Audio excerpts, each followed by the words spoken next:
बिस्मिल्लाहिर्रहमानिर्रहीम। कैरियर पाक की तरफ से तमाम सुनने वालों को अस्सलाम वालेकुम।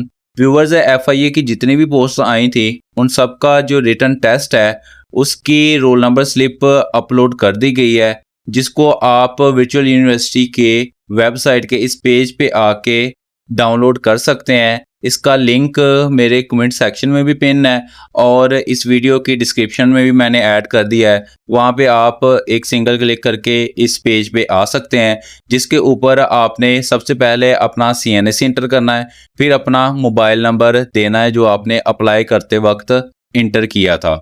तो हम इसको इंटर करके देखते हैं। हमने अपना CNSE इंटर कर लिया है। उसके बाद हमने जो मोबाइल नंबर एप्लीकेशन सबमिट करते हुए दिया था वो यहाँ पे इंटर करना है। हमने वो सीरीज़ सेलेक्ट कर ली है, जो भी हमारी सीरीज़ स्टार्टिंग है 0 के बाद 300 जो भी सीरीज़ बनती है उसको सिलेक्ट करना है। फिर अपने 7 हिस्सों का आखिरी जो नंबर है वो ऐड करना है और उसको ऐड करने के बाद हमने सिंपली लॉगिन पे क्लिक कर देना है। जैसे ही हम लॉगिन पे क्लिक करेंगे, हमने जितनी भी पोस्ट पे अप्लाई किया होगा वो यहाँ पे नंबरिंग के साथ शो हो जाएंगी। अगर आपने एक पे किया है तो एक शो होगी, अगर एक से ज़्यादा पे किया है जितनी भी की होंगी वो सब यहाँ पे शो हो जाएंगी। और जो आपका टेस्ट सेंटर है, लोकेशन है एग्ज़ाम की, वो यहाँ पे भी ऐड है। अगर आपको ये जो इन्फॉर्मेशन दी गई है यहाँ से पता ना चले तो आप गूगल मैप पे भी यहाँ पे क्लिक करके जा सकते हैं और अपनी लोकेशन को वेरीफाई कर सकते हैं। जैसे ही ये इंटरफेस आ जाएगा उसके बाद आपने एप्लीकेशन को प्रिंट निकालने के लिए इस प्रिंट पे क्लिक करना है। प्रिंट पे क्लिक करते ही आपकी एप्लीकेशन सामने आ जाएगी। जितनी पोस्ट पे किया होगा उन सब की रोल नंबर स्लिप सेम होगी। जितनी भी पोस्ट पे आपने अप्लाई किया होगा उन सब की डेट भी यहाँ पे मेंशन होगी कि इस डेट को आपका टेस्ट है, और साथ में टाइम भी मेंशन होगा कि इस टाइम को आपका टेस्ट स्टार्ट होगा। MCQs बेस्ड पेपर होगा, साथ में टेस्ट सेंटर की लोकेशन दी गई है और साथ में कॉन्टैक्ट नंबर भी दिए गए हैं जिससे रब्ता करके आप अपने सेंटर की लोकेशन जान सकते हैं और अपने सवालात के जो जवाब हैं वो जान सकते हैं इस टेस्ट सेंटर के हवाले से। उसके बाद इम्पोर्टेंट इंस्ट्रक्शंस हैं कैंडिडेट्स के लिए। सबसे पहली इंस्ट्रक्शन है कि आपने 60 मिनट पहले पेपर स्टार्ट होने से वहाँ पे पहुँचना है, यानी 60 मिनट पहले, 1 घंटा पहले जो आपको टाइम दिया गया है, फ़र्ज़ करें 2:30 दिए गए हैं तो 1:30 बजे आपने वहाँ पे रिपोर्ट करना है। दूसरा है कि आपने अपना ओरिजिनल CNSE लेकर जाना है। ओरिजिनल CNSE या ओरिजिनल पासपोर्ट लेके जाना है। कॉपी जो है वो एक्सेप्टेबल नहीं होगी। फिर थर्ड, जिसको उन्होंने रेड किया हुआ है, ये सबसे ज़्यादा अहम है कि जो कैंडिडेट्स पेपर के स्टार्ट होने के बाद आएंगे, यानी अगर 2:30 पे पेपर स्टार्ट हो रहा है और 2:30 के बाद जो आएंगे उनको एब्सेंट कंसिडर किया जाएगा, उनको टेस्ट सेंटर के अंदर इंटर नहीं होने दिया जाएगा। चौथे आपके लिए इंस्ट्रक्शन है कि 60 मिनट का ड्यूरेशन होगा, यानी 60 मिनट का पेपर होगा जो आपने कंप्यूटर पे देना है। 60 मिनट आपको दिए जाएंगे। 5वें नंबर पे मोबाइल फ़ोन नहीं आप लेके जा सकते, बैग्स नहीं लेके जा सकते, ब्लूटूथ डिवाइसेस नहीं लेके जा सकते। कोई भी एयरफोन या इससे रिलेटेड जितनी भी आइटम्स होती हैं या टूल्स होते हैं आप इनको यूज़ नहीं कर सकते, ये अलाउ नहीं है। उसके बाद छठी है आपके लिए कि आपको एक रफ शीट दी जाएगी और साथ में लेड पेंसिल यानी कच्ची पेंसिल आपको दी जाएगी उस शीट के ऊपर लिखने के लिए। आपने खुद से कोई शीट लेके नहीं जानी, खुद से कुछ भी नहीं लेके जाना, सिर्फ एक CNSE लेके जाना है अपना ओरिजिनल, या पासपोर्ट लेके जाना है। अगर CNSE नहीं है तो आप अपना ओरिजिनल पासपोर्ट लेके जा सकते हैं। उसके अलावा आपने कोई ना पेंसिल लेके जानी ना शीट लेके जानी है। रफ शीट भी देंगे और लेड पेंसिल भी देंगे कि अगर मैथ की क्वेश्चन आपने सॉल्व करने हैं तो उस शीट के ऊपर आप सॉल्व करके राइट आंसर टिक कर सकें। उसके बाद जो 7th है, ये आप उन्होंने कहा है कि नो कम्युनिकेशन अलाउड, यानी एग्ज़ाम के दौरान कोई भी स्टूडेंट आपस में बातचीत नहीं कर सकता। आपने सिर्फ अपने कंप्यूटर की स्क्रीन पे रहना है और उसकी तरफ ही देखते हुए अपना पेपर करना है। किसी के साथ कम्युनिकेट नहीं करना, ना ही इधर उधर देखना है। 8वें नंबर पे है कि स्टूडेंट जो है उन्होंने अपनी अटेंडेंस मार्क लाजमी करनी है अटेंडेंस शीट के ऊपर। और 9वीं इंस्ट्रक्शन ये है कि टेस्ट सेंटर जो है वो जो आपका इधर मेंशन है जो रोल नंबर स्लिप पे मेंशन है वही होगा। अगर आप रिक्वेस्ट करें कि हमारा टेस्ट सेंटर चेंज कर दे तो वो एक्सेप्टेबल नहीं होगा। 10वीं इंस्ट्रक्शन ये है कि candidates are provisionally admitted in the test eligibility of the candidate in terms of recruitment rules, यानी कि जितनी भी आपने इंफॉर्मेशन दी थी अप्लाई करते हुए वो इंफॉर्मेशन करेक्ट होनी चाहिए, उसके अंदर कोई भी फ़र्क ना हो।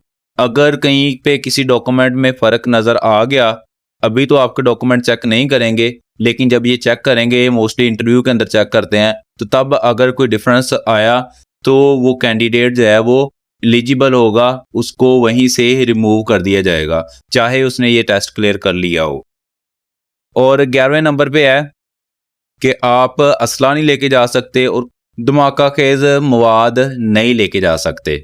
उसके बाद 12वें नंबर पे जो इंस्ट्रक्शन है वो ये है कि जो भी पेपर आया है आप उसको कॉपी नहीं कर सकते, उसकी ट्रांसमिशन रिकॉर्ड नहीं कर सकते, या उसको बाद में पब्लिश कहीं पे भी नहीं कर सकते, ये सख्ती से मना है। 13वें नंबर पे है कि टीएडीए नहीं दिया जाएगा, यानी जब आप टेस्ट देने आ रहे हैं तो आपको जो किराया वगैरह या जितना भी आपका खर्चा हुआ है वो हम आपको नहीं देंगे, वो आपने खुद करना है। 14वें नंबर पे है कि आप विज़िट कर सकते हैं हमारा ये वाला वेबसाइट का पेज, ताकि आपको एज अ डेमो हम शो करें कि हम आपका टेस्ट किस तरह लेंगे और आपने इसको कंडक्ट किस तरह करना है। 15वें नंबर पे उन्होंने कहा है कि अगर आप हमसे कॉन्टैक्ट करना चाहते हो तो आप हमारी इस ईमेल पे हमसे कॉन्टैक्ट कर सकते हैं। अब हम ये जो 14वें नंबर पे पॉइंट है कि डेमो के लिए हमने आपको लिंक प्रोवाइड कर दिया है कि आपका टेस्ट कैसा होगा, आपने उसको कंडक्ट कैसे करना है। तो हम ये जो डेमो वाला लिंक है इस पर क्लिक करते हैं। क्लिक करते ही हमारे पास ये पेज ओपन हो जाता है। जब आप अपने टेस्ट सेंटर पे पहुंचेंगे तो जो स्क्रीन शो होगी आपको कंप्यूटर के ऊपर, वो ये वाली स्क्रीन होगी। उसके बाद आपने स्टार्ट पेपर पे क्लिक करना है। यहाँ पे स्टार्ट डेमो है, वहाँ पे स्टार्ट पेपर होगा। तो स्टार्ट पेपर पे क्लिक करते ही आपको एक लॉगिन दिया जाएगा, लॉगिन आईडी होगी और पासवर्ड प्रोवाइड किया जाएगा। जब आप टेस्ट सेंटर में पहुंच जाएंगे, रोल नंबर वाइज होगा या फिर रो वाइज होगा, तो जैसे भी वो प्रोवाइड करेंगे आपको बता देंगे कि आपकी लॉगिन आईडी ये है और पासवर्ड ये है। इंटर करने के बाद आपने इसको लॉगिन कर लेना है। जैसे आप लॉगिन कर लेंगे फिर ये इंस्ट्रक्शंस जो हैं वो आ जाती हैं। आपने ये इंस्ट्रक्शंस नहीं पढ़नी, आपने डायरेक्ट इसको आई हेयर बाय कन्फर्म पे क्लिक कर देना है, क्योंकि जैसे ही इस पेज पे आएंगे आपका टाइमर स्टार्ट हो जाएगा। 60 मिनट होंगे और वो टाइमर आपका स्टार्ट हो जाएगा। आपने फ़ौरन इसको आई हेयर बाय कन्फर्म करके स्टार्ट पेपर पे क्लिक कर देना है। जैसे ही आप स्टार्ट पेपर पे क्लिक करेंगे आपका पहला एमसीक्यू जो है वो आपके सामने आ जाएगा। Which of the following is not the advantage of computer, कि एडवांटेज जो कंप्यूटर के जो एडवांटेजेस हैं उनमें से कौन सा ये एडवांटेज नहीं है इनमें। सबसे पहला एफिशिएंट, कंप्यूटर एफिशिएंट भी होता है, रिलायबल भी होता है। सेफ्टी पर्पस के लिए कंप्यूटर नहीं होता, यानी सेफ्टी के लिए हम इसको इस्तेमाल नहीं करते। फास्ट रिजल्ट के लिए इस्तेमाल होता है। सेफ्टी वाला जो है ये एडवांटेज नहीं है कंप्यूटर का, लिहाजा हम इसको जो है वो क्लिक कर लेंगे। जैसे हम इसको क्लिक करेंगे हमारे ये जितने भी बटन थे नीचे वो सारे जो है अनक्लिकेबल हो जाएंगे। सिर्फ ये सेव वाला जो है वो बच जाएगा। हम इसको सेव पे क्लिक करेंगे। जब हम इसको सेव पे क्लिक कर देंगे, क्लिक करने के बाद हमारे ये जो नंबर है ये एक्टिव हो जाएंगे। ये जितने भी बटन हमारे शो हो रहे हैं नीचे। अब हम नेक्स्ट पे क्लिक करेंगे। जैसे हम नेक्स्ट पे क्लिक करेंगे हमारा सेकंड एमसीक्यू जो है वो आ जाएगा। The device use to store data is called storage device. अब अगर हम देखें तो ये जितने भी हमारे ये नीचे बटन है ये एक्टिव हैं। अगर हम अपने पिछले एमसीक्यूज पे जाना चाहें, उसको करेक्ट करना चाहें, तो इसको पे क्लिक करके हम पिछले एमसीक्यूज पे जाके उसको अगेन जो है वो ठीक कर सकते हैं। ये नहीं है कि जब आपने एक सेलेक्ट कर लिया, उसको सेव कर लिया, तो आप उसको चेंज नहीं कर सकते। आप बैक जाके उसको चेंज कर सकते हैं। फर्ज करें हमें लगता है कि ये वाला मैंने गलत लगाया था, ये वाला सही है, तो हम इस पे अगेन क्लिक करके सेव करेंगे तो हमारा ये वाला जो रिजल्ट है वो सेव हो जाएगा, पहले वाला रिमूव हो जाएगा। उसके बाद हम जो है वो अगेन नेक्स्ट पे जाएंगे। फिर हम अपने दूसरे एमसीक्यूज का जो राइट आंसर है उस पर क्लिक करेंगे और सेव करेंगे। सेव करने के बाद फिर हम नेक्स्ट जा सकते हैं या प्रीवियस जा सकते हैं। अब हम नेक्स्ट वाले पे चले जाते हैं। हमारा तीसरा एमसीक्यू आ जाएगा।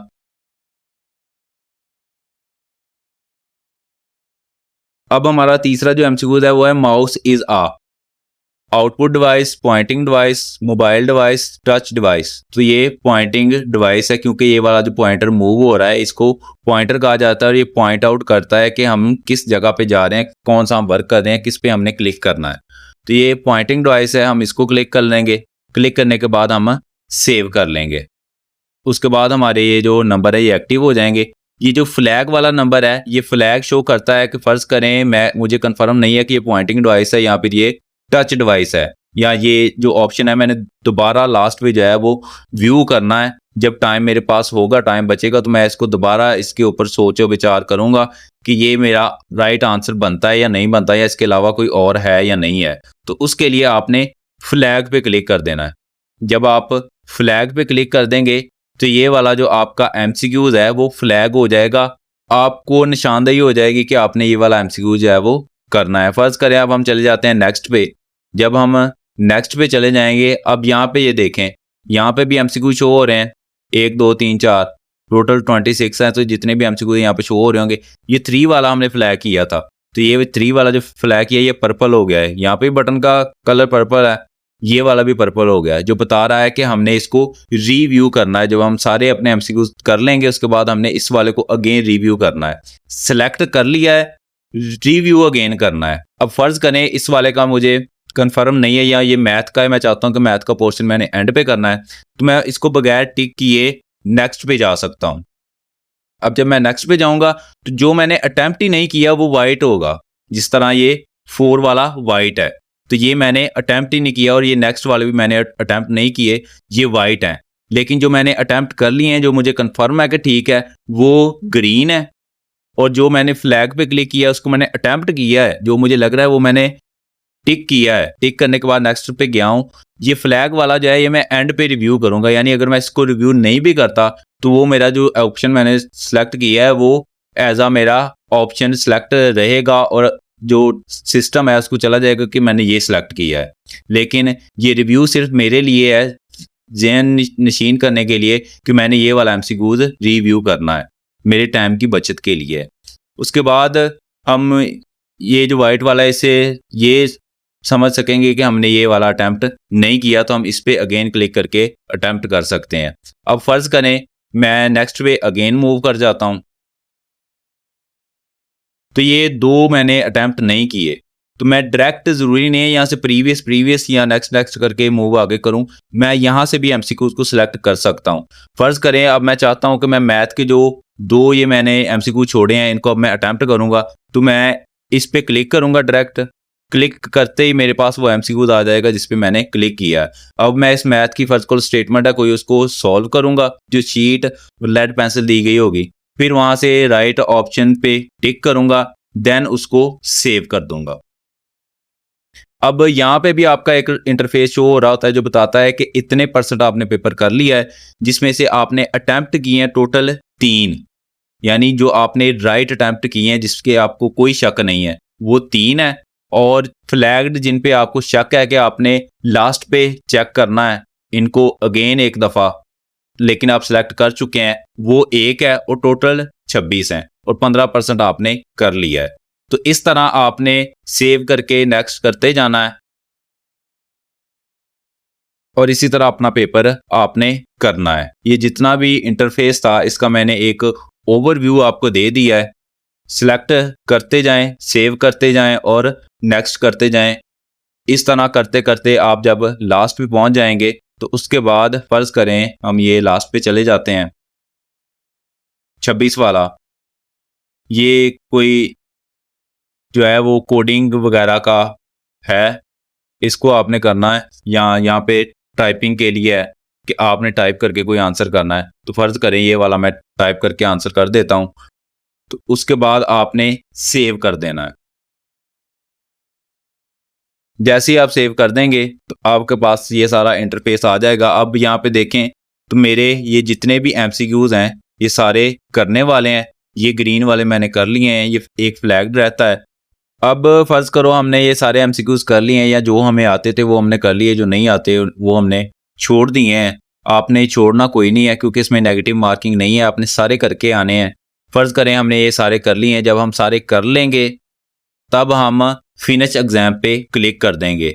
अगर तो टाइम ख़त्म हो जाएगा तो वो ऑटोमेटिकली फिनिश हो जाएगा। अगर टाइम रहता है और आपने सारे एमसीक्यूज़ अपने कर लिए हैं, देन आप फिनिश एग्ज़ाम पे क्लिक कर देंगे। फिनिश एग्ज़ाम पे क्लिक करने के बाद वो पॉपअप देगा कि आपने जो अटेम्प्ट किया वो मैक्सिमम नंबर क्वेश्चन है ये सारे, यानी कि आप एक दफ़ा चेक कर लें कि आपने सारे अटेम्प्ट किए हुए हैं और आपने जो साइन किए हैं या नहीं किए अटेंडेंस शीट पे वो भी चेक कर लें, और जितने भी क्वेश्चंस है वो आपने केयरफुली कर लिए हैं। फिर आप कहेंगे आई हैव रीड केयरफुली, मैंने ये सारा कुछ कर लिया है, और फिर फिनिश पे क्लिक कर देंगे। तो फिनिश पे क्लिक करते ही आपका जो पेपर है वो कंप्लीट हो जाएगा। यहाँ पे लिखा आ जाएगा थैंक यू। अब आप जब ये थैंक यू आ जाएगा स्क्रीन पे, आप अपना लैपटॉप और कंप्यूटर की स्क्रीन जो होगी उसको छोड़ के जा सकते हैं। जो शीट आपको मिली होगी वो आपने रफ शीट और लेड पेंसिल जो एग्जामिनर होगा रूम के अंदर, उसको इन्विजिलेटर को दे के आपने चले जाना है। तो व्यूवर, इसी के साथ हमारी इस वीडियो का इख्तिताम होता है। अगर आपको किसी पॉइंट पे समझ नहीं आई या किसी चीज़ की कन्फ्यूजन है तो आप कमेंट सेक्शन के अंदर भी पूछ सकते हैं, मैं आपको कमेंट सेक्शन में भी जवाब दे दूंगा। और अगर आपको फिर भी समझ नहीं आई, आपको ज़्यादा एक्सप्लेनेशन की ज़रूरत है, तो आप मेरे व्हाट्सअप नंबर 0321467896 पर रब्ता करके मुझसे पूछ सकते हैं। वीडियो अच्छी लगी हो तो लाइक लाजमी कीजिएगा। नेक्स्ट वीडियो में इंशाल्लाह फिर मुलाकात होगी। तब तक के लिए अस्सलाम वालेकुम एंड अल्लाह हाफिज़।